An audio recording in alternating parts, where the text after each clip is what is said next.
Welcome to The Explainer. Today, we're going to tear down a super detailed financial plan, a personal roadmap someone built for themselves to create wealth, literally from the ground up.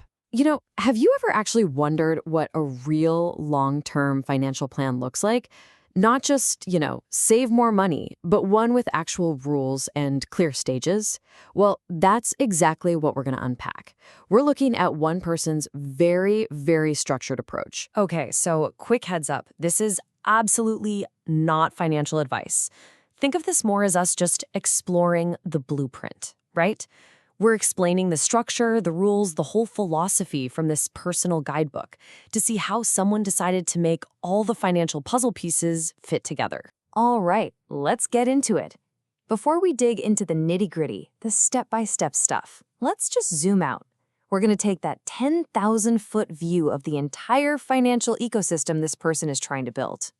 This is the end game. So the whole strategy really boils down to 5 core pillars.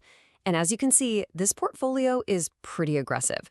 I mean, you've got crypto, stocks, business, and real-world assets, each taking up a huge 20% chunk. That's a big focus on growth. But see that smaller slice? That little 5% for savings? That's the parachute. And believe me, it is the foundation for everything else. We're going to walk through how each of these gets funded one by one. Oh, and there's also a consistent 5% that's always set aside for charity. Okay, first things first. And this is probably the most important part of the whole plan. Everything we're about to talk about hinges on one single non-negotiable first step, creating a financial safety net. And I'm not kidding, this isn't some nice-to-have suggestion. It is the absolute foundation. If this isn't done, nothing else moves forward, period. So, what does that safety net look like in practice?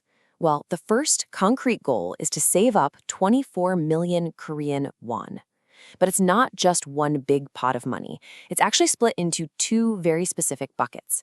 You've got 10 to 12 million for a classic emergency fund, for when life throws you a curveball, and a separate 12 million for a tuition fund for investing in yourself. And this quote right here, this is where you see the sheer discipline of the plan. The rule is just absolute. No crypto, no stock trading, no fancy purchases. Nothing. A complete and total halt on all investing and non-essential spending until that parachute is packed. It's all about safety first, growth later. 0 exceptions. It's a really powerful commitment, right? Okay, so now that the parachute is packed and ready to go, the plan does a complete 180. The focus shifts, and it shifts hard, from safety to growth. It's time to fire up the engines. And in this plan, there are 2 main ones: cryptocurrency and stocks. So how does this work? Well, a huge tactic here is something called dollar cost averaging, or DCA. You've probably heard of it. The concept is super simple but incredibly powerful. You just invest the same amount of money at the same time automatically, no matter what the market's doing. It takes all the emotion and the guesswork out of the equation. You just systematically build your positions over the long haul. Set it and forget. Now, looking at the crypto pillar, the structure is really fascinating. The number 1 priority is to build a core position in Bitcoin. That's the main goal. And only after that goal is met does the plan say to start diversifying into major altcoins, your ETH, your SOL, and so on. And that little 20% sliver for high-risk trading, it has its own rule. It can only be funded from profits you've already made. Smart. The stock strategy, on the other hand, is structured kind of similarly, but you can tell it's way more conservative. I mean, a massive 70% is just parked in broad market index ETFs. That's all about stability, basically buying the whole market. The other 30%, that goes into picking individual, large-cap, giant company stocks for a little more targeted growth. So what's the big takeaway from all this? This growth stage is not a casino, it is not a free-for-all, it is totally governed by strict, specific rules to manage risk. I mean, look at this. There's a clear, massive goal to accumulate 1 full Bitcoin. It mandates automating your investments, it puts hard caps on how much you can speculate with, it even has a rule for when to make big opportunistic buys. It's a system. All right, so the growth engines are humming along, doing their thing automatically in the background. What's next? Well, the blueprint expands again.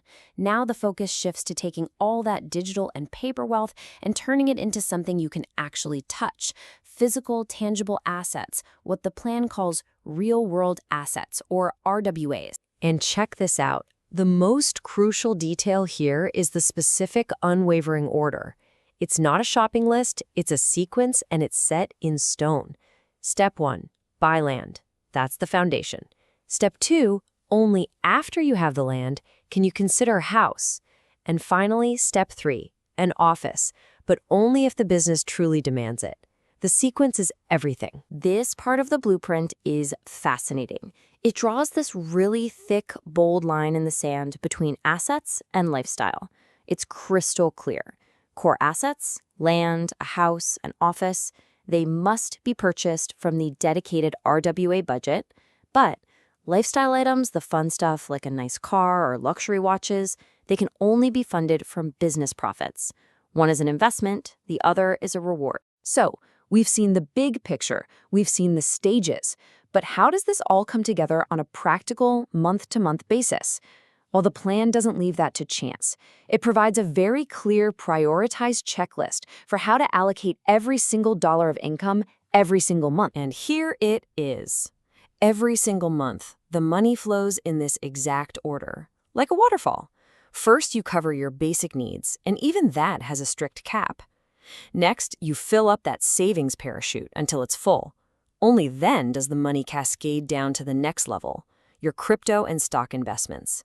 After that, it fills the business bucket, and finally, whatever is left over flows into the real-world assets fund. It's a super disciplined cascade. And when you lay it all out on a timeline like this, the long-term vision just clicks into place, doesn't it? You can really see the journey emerge. It moves methodically from pure safety in the first 6 months to aggressive growth over the next year, and then finally transitions into acquiring those solid assets and funding a sustainable lifestyle in the years that follow. So at the end of the day, the crucial takeaway here isn't necessarily the specific assets chosen, but the incredible power of having a disciplined, staged, and rules-based plan. It turns an abstract goal like building wealth into a concrete, actionable project. This blueprint offers one path, and it picked land and Bitcoin as its cornerstones, which really just leaves us with one final thought. What would your path look like? What would your 2 cornerstones be?